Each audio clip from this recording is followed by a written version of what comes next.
Një ngjarje e rëndë ka tronditur fshatin Majac të Podujevës, ku si pasojë të shtënave me armë zjarri kanë humbur jetën 3 persona. Fillimisht u raportua për 2 viktima, ndërsa më vonë u konfirmua edhe vdekja e të dyshuarës. Sipas familjarëve të cilët kanë folur për ekonomia online prapa kamerës, gjithçka ka ndodhur me shpejtësi dhe në rrethana të paqarta. Ata tregojnë se pas vrasjes së 45 vjeçarit, e dyshuara 31 vjeçare, dyshohet se ka hyrë në shtëpinë e një 73 vjeçareje, ku situata ka marrë një kthes edhe më dramatike.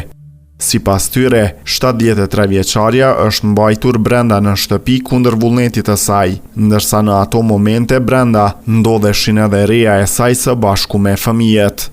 Familjarët thonë se reja ka përjetuar një tronditje të rëndë psikologjike dhe aktualisht ndodhet në gjendje shoku.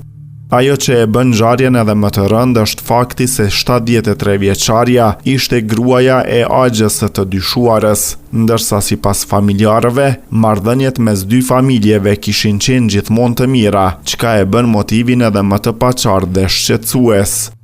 Policia e Kosovës ka bërë të ditur se rreth orës 18:40 kanë pranuar informatën për një person pa shenja jete brenda një veture në këtë fshat.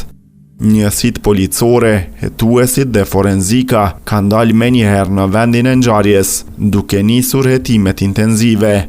Në vend ngjarje është gjetur një veturë tipit fave, ngjyrë e bardhë me targa lokale, në pronësi të një mashkulli nga Obiliqi.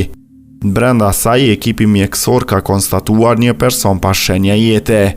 Ndërkohë hetimet fillestare kanë çuar policin drejt një shtëpie ku dyshohej se ndodhej një person i armatosur.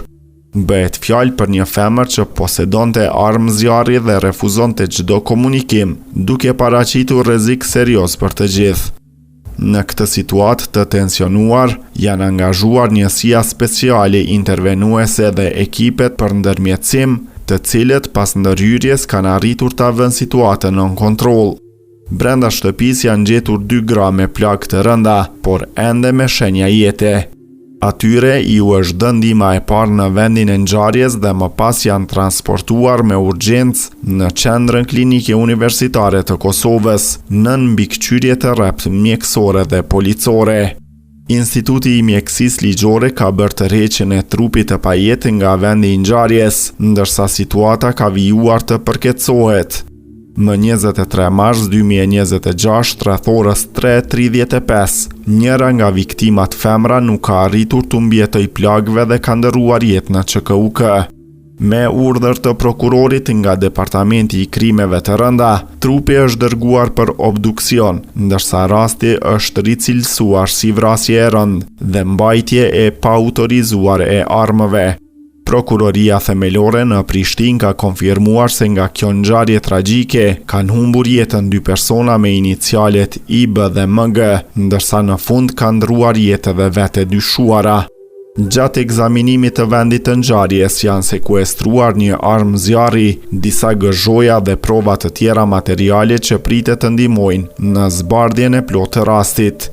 Megjithatë, ajo që mbetet ende mister është motivi i kësaj ngjarjeje të rëndë. Autoritetet kanë bërë të ditur se hetimet janë duke vazhduar intenzivisht për të kuptuar se çfarë çoi deri në këtë tragjedi që ka tronditur të gjithë vendin.